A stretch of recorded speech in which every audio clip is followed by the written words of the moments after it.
I don't know whether I should go out with him. I don't know whether I should go out with her. I don't know whether I should stay with him. I don't know whether I should stay with her. I don't know if I should become their boyfriend or girlfriend, or I don't know if I should not become them. Well, how do I make good judgments, good decisions that have some foundation in understanding the consequences, have emotion in them, but are not blinded by that emotion? In other words, that have what I want, what I feel, what I think, but also have what is real. Let me give you an example. Let's suppose that my girlfriend is not treating me well, as I understand it. She is not returning my calls, or she doesn't do the kinds of things for me that she says she's going to do, or she doesn't seem interested in me, or when we're together, she doesn't seem supportive. Well, should I stay with that girl? Well, let's ask a couple of questions. First, have you communicated your needs? Have you told them, listen, I really would appreciate if you would hold my hand, would do this, would do that. Or if I don't want to ask them, I'm going to look and say, do they do those things naturally? Whatever the case may be, I want to make sure that either the other person knows what my needs are, or that I've set up a framework that says, I don't want to be with somebody who doesn't naturally do something.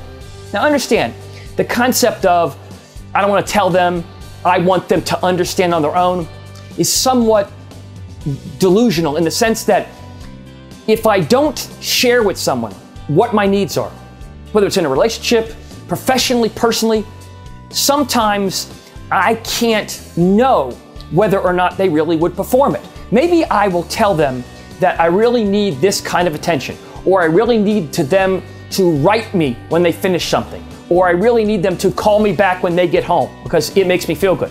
When they hear that, they go, oh my God, of course I'll do that.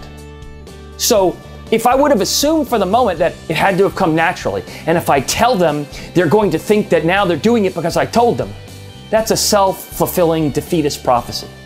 What I want to do is, when possible, I want to communicate. When possible, I want to be able to tell them, hey, let me tell you a little bit about myself. Let me tell you what I like and don't like. Then I want you to tell me what you like and don't like. Or said another way, I want to understand what your needs are. Ask them first. Then I want to share with you what my needs are, so we can see whether we're compatible, personally, professionally. I am not going to guess. I am not going to manipulate and demand. Sharing your needs, sharing a desire, does not mean controlling someone. You have to understand that distinction. If I say, it's really important to me that when I'm with you, that I feel as though I'm with you. That if I'm at a party, you're not running around talking to everybody else and not giving me the kind of attention or respect that I think I need. I'm not saying you can't go talk to people. I'm just saying I would feel more comfortable if we were together. Or, I really like it when you tell me how you feel. If you don't like something, I want you to tell me. If you're not going to tell me, I want you to make sure that you understand that I won't know how you feel unless you share that with me. Now, there are diplomatic ways to share it. I'll make a pact with you. I won't be sarcastic with you. I won't be biting and mean-spirited with you if you won't with me. What I'm going to do is, if I have a problem, I'm going to try to share it in a productive way. I won't embarrass you. I'll take you private. I'll say, listen, don't get upset, or I want to share something with you, but I don't want you to get upset about it. I want you to understand. And if you don't agree with me, I want you to tell me why you don't agree. I don't want you to react. You see what I'm doing? Everything is based upon that communication.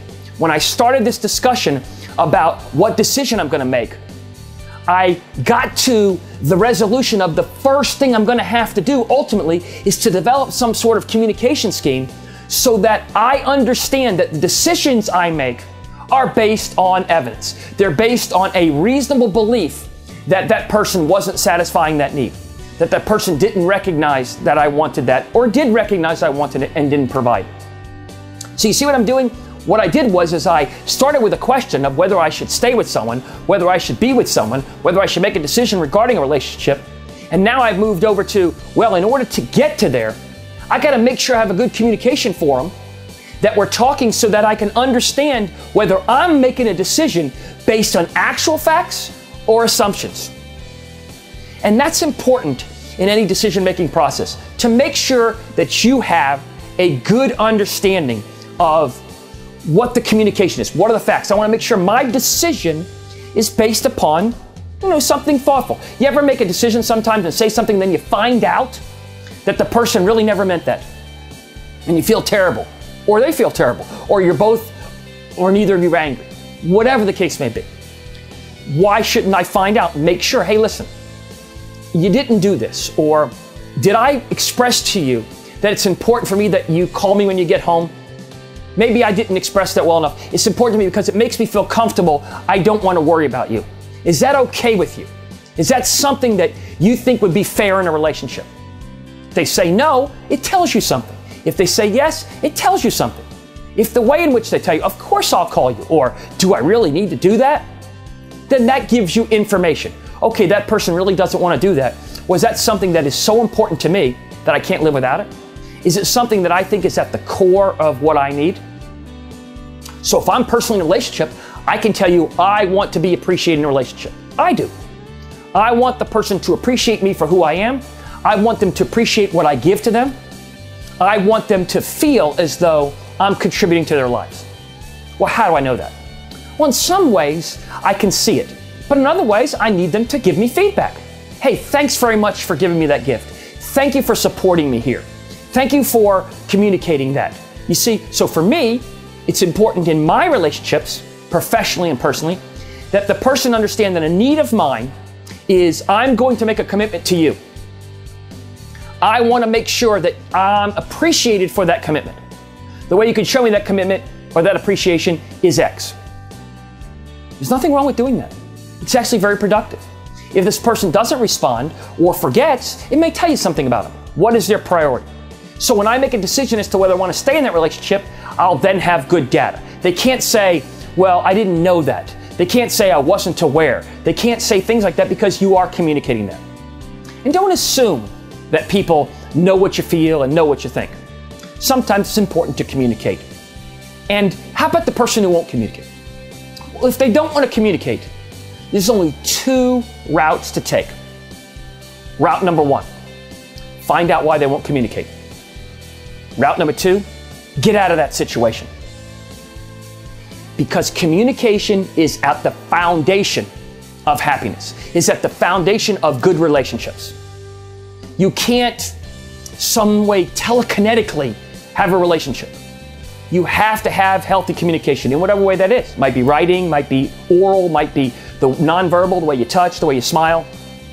What's important is that I started with, I want to make a good decision about the relationship. I've passed through communication and I've said it is critical and I will not waver from that. So when I make a decision, I want to make sure I've gathered that information. Communication gives me that. Communication gives me that data. Now I'm making a decision based on the fact that I don't think I want to be with that girl or that guy because they understand I have these needs and they're not meeting those needs. See what I've done? I've actually gotten clarity. I understand. Let's talk a little bit about that. How do I understand what people are saying? Well, the first thing you do is take them at face value. What they say is what they mean. If you're not sure, ask them. What do you mean by that? When you say that you want this, or you say that you don't want to do that, tell me what you mean by that. Don't put words in the, don't say, do you mean this? Let them tell you. Because the more you allow someone to tell you, the more honest you get an answer. Okay? So the concept here is I've established a mechanism for making decisions by paralleling, by saying communication's important, and by making sure that I go through that process of doing that. Now let's go back to our original question. Should I break up with her? Should I not go out with her? Should I stop seeing him or her? Okay, well, I look at the data and I say, what are my core needs? I have this need and that need. Is that a reasonable need? Yes, it is. Okay, are they providing for me? They are or they are not. If they aren't, I only have two decisions to make. One of two decisions. Decision number one, I'm going to talk with that person to see if it's a misunderstanding or something that can be satiated, that can be responded to. Or two, I'm going to accept the fact that that person can't provide that need, and I'm either going to stay in the situation or I am going to understand that that is too important for me and I can't stay in that situation. You see, what I've done is I've been honest with myself and I made that analysis, okay? Now, the important thing to think about when you're engaging in this, is that an important enough need for me? Is it being satisfied? You don't second guess yourself. If you're honest with yourself, you know what you need. Now, we can talk psychologically about what creates a need.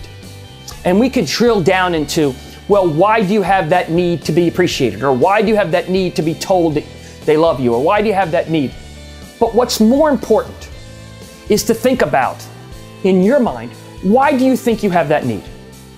And if you have that need because you believe it's reasonable, it's something fundamental to you, it's something that makes you feel good, it is not a crutch, but rather an empowering type of behavior, then I want to move forward with that. I want to believe in that. And I'm going to believe in that. So if it's important for me that my mate communicate with me, then I'm going to make that important. And if they don't, and I see they're not, I'm going to time out, I'm going to take them aside, I'm going to find the right time, I'm going to say, listen, this is not productive for us. We need to communicate better, and let me tell you why. Because I need that. I would presume you would need that too. But if you don't, tell me why you don't think communication's important. It doesn't matter what they say. What's important is that you're communicating what you're saying. Then what they say will have more meaning to you. It's not that what they say doesn't matter. What matters is that you're raising the issue. You're raising the need. You're being true to yourself that you have this need. Now, if you engage in this just sort of self-analysis and understand, is this need reasonable? If you think that you're just an overjealous person and you just have to have them all the time and you have to control them, listen, I can't force you to recognize that reality. You need to look at that reality and say to yourself, hey, I understand that probably maybe I'm being too manipulative or too controlling. You have to look at what's fair, what's honest. If you were stepping outside yourself, would that be a reasonable behavior?